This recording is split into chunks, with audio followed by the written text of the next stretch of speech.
girls, ready for another story? I decided to go with Miss Marcy's favorite book. This one is Caps for Sale. The author and the illustrator of this book are the same person. It's Esphyr Slobodkina. All right, this is Caps for Sale. Once there was a peddler who sold caps. But he was not like any ordinary peddler carrying his wares on his back. He carried them on top of his head. Ooh. Look how many caps he's holding. It's a lot. First, he had his own checkered cap, then a bunch of gray caps, then a bunch of brown caps, then a bunch of blue caps, and on the very top, a bunch of red caps. Should we count how many there are? Let's see. 1, 2, 3, 4, 5, 6, 7, 8, 9, 10, 11, 12, 13, 14, 15, 16, 17. He has 17 caps on the top of his head. I don't know if I could carry that many. He walked up and down the streets, holding himself very straight as to not upset his caps. When they say upset, they don't mean they're making the caps sad. They're afraid that he's going to knock them off his head.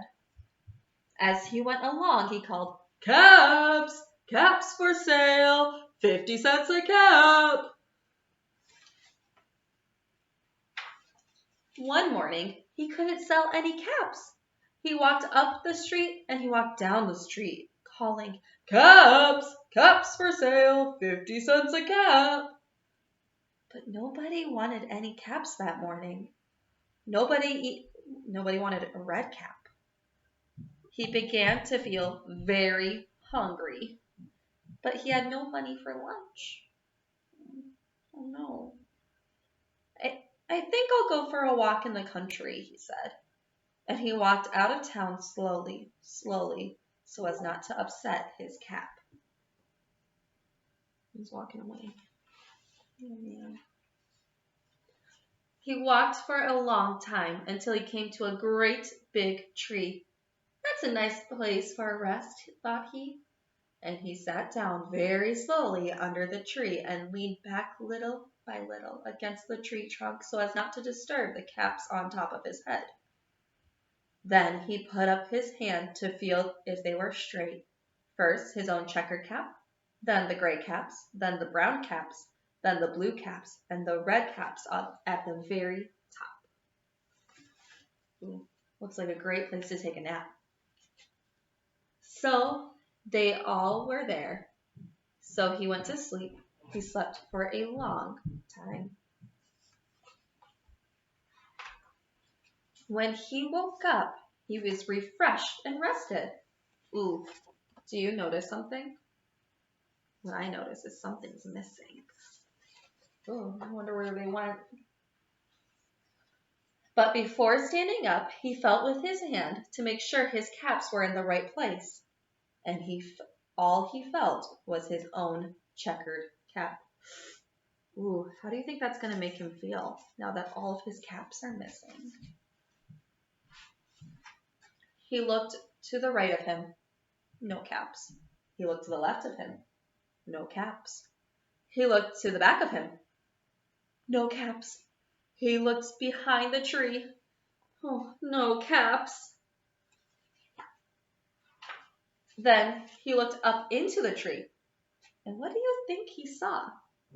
What do you think he's going to see in the tree? On every branch sat a monkey. On every monkey was a gray or a brown or a blue or a red cap. The monkeys took his hats. Oh man, those look like some happy monkeys. The peddler looked at the monkeys. The monkeys looked at the peddler. He didn't know what to do. Finally, he spoke to them. Man, wonder what he would say.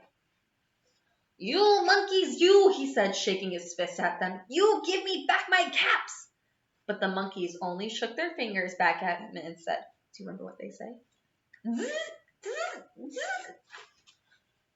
Ooh, we're not going to give him his caps back. Oh man. This made the peddler angry. I think it'd make me a little angry too. So he shook both hands at them and said, "You monkeys, you give me back my caps!" But the monkeys only shook both of their hands back at him and said, "Zzz, zzz, zzz."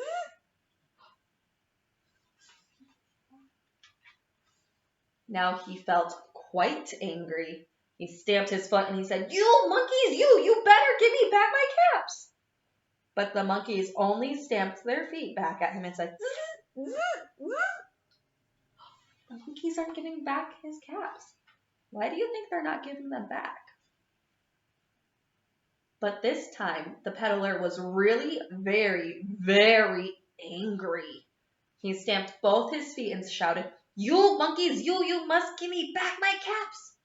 But the monkeys only stamped both of their feet back at him and said, "Zzz, zzz, zzz." So they're copying him. They're doing what he does. At last, he became so angry that he pulled off his own cap and threw it to the ground and began to walk away.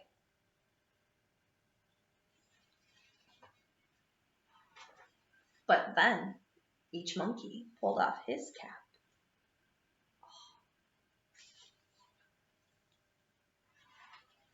All of their gray caps, and all of the brown caps, and all of the blue caps, and all of the red caps came flying down out of the tree. Ooh, do you know what I noticed? Each of these sentences start with the sight word "and." You guys know that word. So the peddler picked up his caps and put them back on his head. First his own checkered cap, then the gray caps, then the brown caps, then the blue caps, then the red caps on the very top. And slowly, slowly, he walked back to town calling, "Caps! Caps for sale! 50 cents a cap!"